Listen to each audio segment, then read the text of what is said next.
أعوذ بالله من الشيطان الرجيم. بسم الله الرحمن الرحيم. يا أيها الرسول بلغ ما أنزل إليك من ربك وإن لم تفعل فما بلغت رسالته والله يعصمك من الناس إن الله لا يهدي القوم الكافرين. صدق الله العظيم. یا ایہا الرسول، اے رسول جی، بلغ ما انزل الیک من ربک، آپ تبلیغ کریں اس کی جو آپ پر نازل کیا گیا آپ کی رب کی طرف سے. وَإِن لَّمْ تَفْعَلْ، اور اگر آپ نے ایسا نہ کیا، فَمَا بَلَّغْتَ رِسَالَتَهُ، تو آپ نے اپنے رسالت کو نہ پہنچایا. وَاللَّهُ يَعْصِمُكَ مِنَ النَّاسِ، اور اللہ تعالیٰ آپ کی حفاظت فرمائیں گی لوگوں سے. إِنَّ اللَّهَ لَا يَهْدِي الْقَوْمَ الْكَافِرِينَ، بے شک اللہ تعالیٰ کافر قوم کو ہدایت نہیں دیتے. یہ آیت کریمہ آپ صلی اللہ علیہ وسلم کی شان میں نازل ہوئی ہے، اور آپ کا جو فرض منصبی ہے، کسی بھی نبی کا جو فرض منصبی ہوتا ہے وہ اللہ کے پیغام کو آگے لوگوں تک پہنچانا، یہ اس کا کام ہوتا ہے. رسول کہتے ہی اس وجہ سے ہیں کہ وہ رسول قاصد کو بولتے ہیں، اللہ کا قاصد، اللہ کا پیغمبر، پیغام لے کے آنے والا اور اللہ کا پیغام لوگوں تک پہنچانے والا.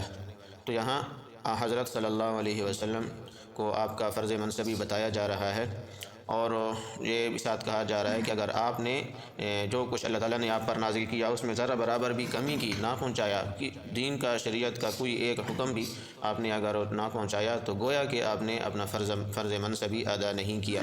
جب یہ آیت کریمہ نازل ہوئی، پھر آپ صلی اللہ علیہ وسلم نے سب کچھ چھوڑ چھاڑ کے صرف ایک ہی کام کو اپنا مقصد بنا لیا، اور وہ کیا تھا؟ اللہ کے پیغام کو 100% اللہ کی مخلوق تک پہنچانا. پھر دنیا نے دیکھا، اور دنیا اور تاریخ کائنات ایسی کوئی مثال پیش نہیں کر سکتی کہ آپ صلی اللہ علیہ وسلم نے جس طرح اپنے اس کام کو مقصد بنایا اور اس کام کو آگے پہنچایا. نہ سردی، نہ گرمی، نہ رات، نہ دن، نہ پہاڑ، نہ جنگل، نہ صحرا، کون سی جگہ ہے، کون سا ایسا موسم ہے جس میں آپ نہ نکلے ہوں اور وہاں تک اللہ کا پیغام نہ پہنچایا ہو. صحابہ کرام فرماتے ہیں کہ ہم نے ایک دفعہ بہت انتہائی شدید قسم کی سردی کا موسم تھا، ہر کوئی اپنے اپنے چیزوں کے اندر دبکا ہوا تھا سردی سے حفاظت کے لیے. اچانک دیکھا کہ دور سے کسی کے گھوڑے کے چلنے کی آوازیں آ رہی ہیں. جو دیہات ہوتے ہیں نا، پہاڑی علاقہ ہوتا ہے، وہاں دور سے بھی کوئی انسان چلے یا کوئی ہلکی سی آواز ہو تو بہت زیادہ آواز صاف سنائی دیتی ہے. تو کہا، لوگ پریشان ہو گئے کہ یہ اتنی سخت سردی میں یہ کون چل پھر رہا ہے، کون آ رہا ہے؟ لگتا ہے کوئی بہت دور کا مسافر ہے جو کسی اپنے قافلے سے بچھڑ گیا اور وہ جگہ تلاش کر رہا ہے سردی سے بچاؤ کے لیے. تو انتظار کرنے لگے کون ہے. تو جب قریب ہے تو دیکھا کہ وہ آپ صلی اللہ علیہ وسلم کی ذات ہے. صحابہ حیران ہو گئے، یا رسول اللہ، آپ اتنے سخت موسم میں آپ کدھر گئے تھے؟ ایسا کون سا ضروری کام تھا؟ تو آپ نے فرمایا کہ اس پہاڑ کے پیچھے نا، یہ پہاڑ، حالانکہ پہاڑ بہت دور تھا، اس پہاڑ کے پیچھے ایک قافلہ آیا ہوا تھا، تو یہاں ٹھہرا تھا. تو میں نے سوچا کہ اگر صبح جائیں گے تو ہو سکتا ہے قافلہ نکل جائے، ابھی ان کے پاس ٹائم ہوگا، تو میں چلا گیا ان تک اللہ کا پیغام پہنچانے کے لیے. سورہ مزمل کے اندر اللہ تعالیٰ نے آپ صلی اللہ علیہ وسلم کی کیا صفات بیان کی ہیں اور کیا فرمایا کہ اے نبی جی، آپ نے رات کو تھوڑا آرام کرنا ہے. یا ایھا المزمل قم اللیل الا قلیلا، آپ نے رات کو تھوڑا قیام کرنا ہے، تھوڑا آرام کرنا ہے.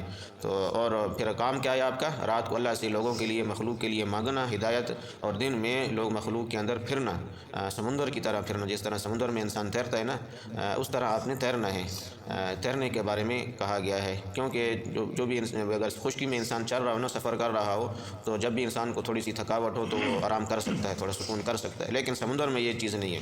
سمندر میں انسان ہے، تیر رہا ہے، اب اس کو سکون یا میسر وہاں نہیں ہو سکتا. کیوں؟ جیسے ہی وہ ٹھہرے گا نا، ڈوب جائے گا. تو اللہ تعالیٰ نے کہا، سب یا ایھا المزمل قم اللیل الا قلیلا نصفہ او انقص منہ قلیلا او زد علیہ ورتل القرآن ترتیلا انا سنلقی علیک قولا ثقیلا ان ناشئۃ اللیل ہی اشد وطئا واقوم قیلا ان لک فی النہار سبحا طویلا. اے نبی جی، آپ نے لوگوں کے سمندر میں پورا دن تیرنا ہے. سبحن کہتے ہیں تیرنے کو، یعنی آپ کو آرام نہیں ہے.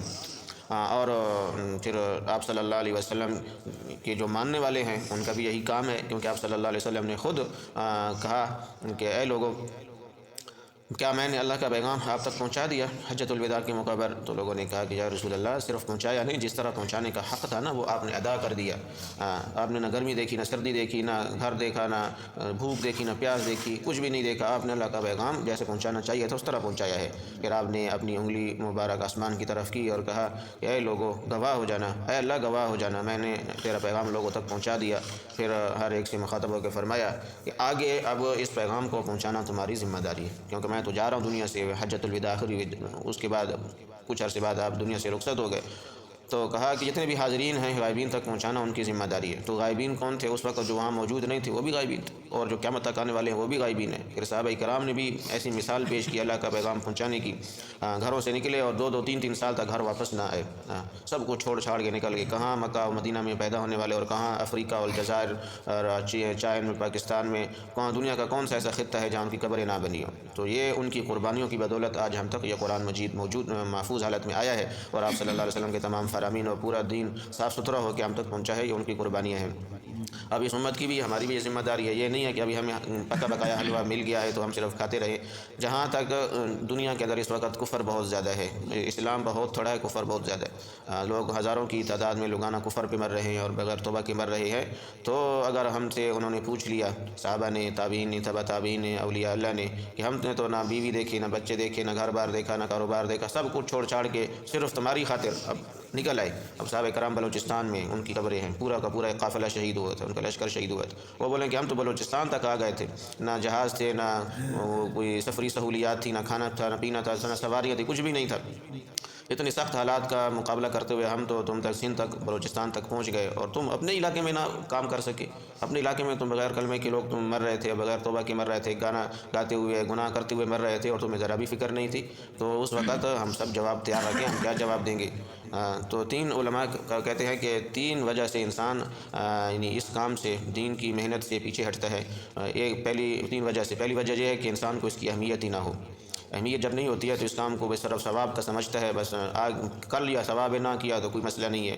تو جب اہمیت نہ ہو تو اس کام کی اس کی وہ نہیں ہوتی ہے، اس کے لیے تیار نہیں ہوتا نکلنے کے لیے، نہ مال لگاتا ہے، نہ جان، نہ وقت۔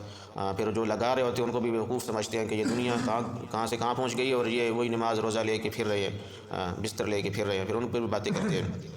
دوسری وجہ یہ ہوتی ہے کہ انسان دشمنوں سے تھوڑا خوف کھاتا ہے، کہ یا ان کی لعنت اور ملامت کا خوف ہوتا ہے کہ اگر میں یہ کام شروع کیا تو لوگ غصہ کریں گے، گالیاں دیں گے، جس طرح ہوتا ہے انبیاء کو بھی گالیاں پڑتی ہیں، قتل بھی کیے جاتے ہیں، اور جو بھی اس کام کے لیے نکلتے ہیں۔ تو جس طرح ورقہ بن نوفل نے کہا تھا کہ یہ وہ کام ہے، جب بھی کوئی یہ کام کرنے کے لیے کمر باندھتا ہے تو اس کی اپنی قوم اس کو پریشان کرتی ہے، اس کو اپنے وطن سے بھی نکال دیتی ہے۔ تو آپ صلی اللہ علیہ وسلم حیران ہو گئے، کیا میری قوم جو مجھے صادق اور امین کہتی ہے، مجھے میرے اپنے علاقے سے نکال دے گی؟ کہاں، یہاں یہ پہلے بھی ہوتا رہا ہے، جس نے بھی یہ کام کیا ہے نا، اس کی اپنی قوم اس کے مخالف ہو جاتی ہے۔ تو یہ آج بھی ہو رہا ہے، اپنے لوگ اس کے مخالف ہو جاتے ہیں، بجائے اس کے کہ اس کے پیٹھ پیچھے کھڑے ہو جائیں، اس کے راستے میں رکاوٹیں ڈالتے ہیں بہت مختلف شکلوں میں۔ تو یہ وجہ یہ ہوتی ہے۔ تو تیسری وجہ یہ ہوتی ہے کہ دنیا کے کاموں میں ایسا منہمک ہو جاتا ہے، گھر بنانا ہے اور شادیاں کرنی ہے بچوں کی، پھر ان کی لائف بنانی ہے، اور بہت سے کاروبار سیٹ کرنا ہے، یہ فلاں ان میں اتنا منہمک ہو جاتا ہے، اس کام کے لیے فرصت ہی نہیں ملتی۔ پھر اسی بات میں اس کی موت آ جاتی ہے کہ انشاءاللہ جب سیٹ ہو جائیں گے تو کام ہی کریں گے۔ پھر سیٹ انسان جا کے قبر میں ہوتا ہے، جس طرح کالبی قبر میں بہت سارے لوگ پہنچ گئے، وہ وہاں جا کے سیٹ ہو گئے۔ اب دنیا جہان کے سارے خزانے بھی خرچ کر دینا تو کوئی دنیا کی طاقت ان کو ایک سانس بھی نہیں دے سکتی۔ تو اللہ تعالیٰ نے ہمیں سانس دیا ہے، مہلت دی ہے، زندگی دی ہے، اور یہ سمجھ بھی دی ہے۔ تو جتنا ہم دنیا کے لیے کر رہے ہیں، اور ہمیں یہ پورا 100% یقین ہے کہ نہ دنیا ہماری ہے اور نہ ہم دنیا کے ہیں، نہ یہ مکان، نہ یہ دکانیں ہماری ہیں، اور نہ ہم ان چیزوں کی ہیں۔ ایک دن جدائی ضروری ہے، اور ہمیشہ ہمیشہ کی جدائی ہے۔ تو جب اتنا بے وفا چیزوں پر اتنا ہم کچھ لگا رہے ہیں، صلاحیتیں بھی، خون پسینہ بھی، دن رات بھی سب کچھ لگا رہے ہیں ایک بے وفا چیز پر جو ہماری ملک میں رہنی نہیں ہے، تو جو چیز ہمارے ساتھ جانی ہے قبر میں اور قیامت تک ساتھ رہنی ہے، اس کے لیے ہم کچھ نہ کچھ سوچیں اور اس کے لیے بھی کریں۔ اللہ تعالیٰ عمل کی توفیق عطا فرمائے۔